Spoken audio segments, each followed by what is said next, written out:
ইফালে সোণাপুৰত জনগোষ্ঠী সমন্বয়ৰক্ষী সমিতিৰ উদ্যোগত সোণাপুৰ ক্ষুদ্ৰ ক্ৰীড়াংগনত বিশাল প্ৰতিবাদ। ৬ জনগোষ্ঠীৰ জনজাতিকৰণৰ বিৰোধিতাৰে প্ৰতিবাদ।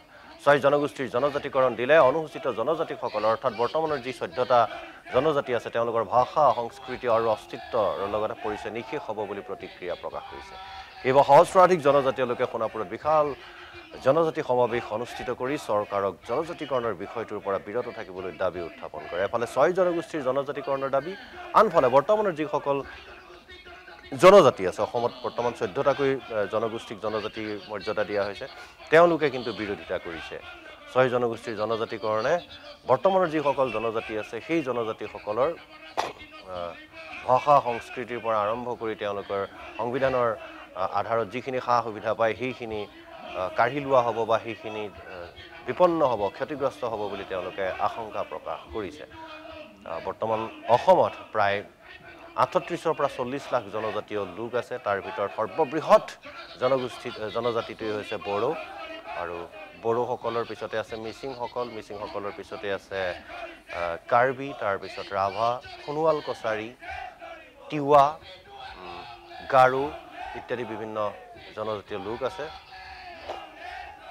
আৰু তেওঁলোকে বিৰোধিতা কৰিছে।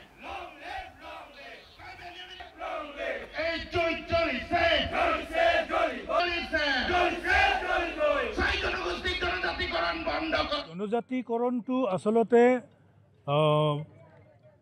দাবী কৰা বিষয় নহয়, দাবী কৰি পোৱা বস্তু নহয়। আৰু কাৰণ বৰ্তমানৰ জনজাতিসকলে কেতিয়াও দাবী কৰি আমি ট্ৰাইবেল ষ্টেটাছ লোৱা নাছিলোঁ। আমাক বাছি বাছি আইডেণ্টিফাই কৰিছিলে যে এইটো বড়ো জনগোষ্ঠী, এইটো মিচিং, এইটো ৰাভা, এইটো তিৱা, তো এইটো হাজং, এইটো কাৰ্বি, এইটো ডিমাচা। এই জনগোষ্ঠীবিলাক শৈক্ষিকভাৱে, সামাজিকভাৱে, সাংস্কৃতিকভাৱে, ৰাজনৈতিকভাৱে খুবেই পিছপৰা। গতিকে তেওঁলোকক সংবিধানৰ গণ্ডিত অৰ্থাৎ শ্বেডুল ট্ৰাইব ষ্টেটাছ প্ৰদান কৰি আগবঢ়া শ্ৰেণীৰ সৈতে সমানে খোজ মিলাব পৰাকৈ এটা ব্যৱস্থা আমাক দিছিলে। সেই ব্যৱস্থাৰ মাজেদিহে আমাক আইডেণ্টিফাই কৰি শ্বেডুল ট্ৰাইব আমাক ষ্টেটাছটো দিছে। তো আজি ভাৰতবৰ্ষই স্বাধীনতা লাভ কৰাৰ ৭৮ বছৰৰ পিছত এতিয়াও কোনোবা জনগোষ্ঠী পিছ পৰি আছে নেকি যাক ট্ৰাইবেল কৰিব লগা হৈছে? আজি এক্সক্লুজনৰ সময় আহিছে, নতুনকৈ ইনক্লুজনৰ সময় আজিৰ তাৰিখত আৰু নাই। গতিকে আমি এইটোক যিহেতু বৰ্তমানৰ স্বীকৃত জনজাতিসকলৰ সৰ্বতো প্ৰকাৰে ক্ষতিগ্ৰস্ত হ'ব, গতিকে এই গোটেই আইডিয়াটোক আমি অপ'জ কৰিছোঁ।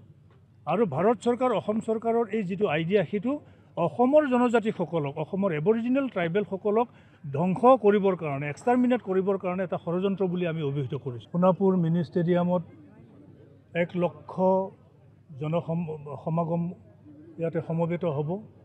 আৰু ইয়াৰ মূল উদ্দেশ্যটোৱেই হৈছে অসম চৰকাৰ তথা ভাৰত চৰকাৰে অসমৰ ৬ আগবঢ়া আৰু উন্নত জনগোষ্ঠীক অনুসূচিত জনজাতি হিচাপে স্বীকৃতি প্ৰদান কৰিব বিচৰা যি প্ৰস্তাৱ, সেই প্ৰস্তাৱৰ বিৰোধিতা কৰা আৰু বৰ্তমানে স্বীকৃত আদিম ভূমিপুত্ৰ জনজাতিসকলৰ সাংবিধানিক অধিকাৰ সুৰক্ষা কৰা।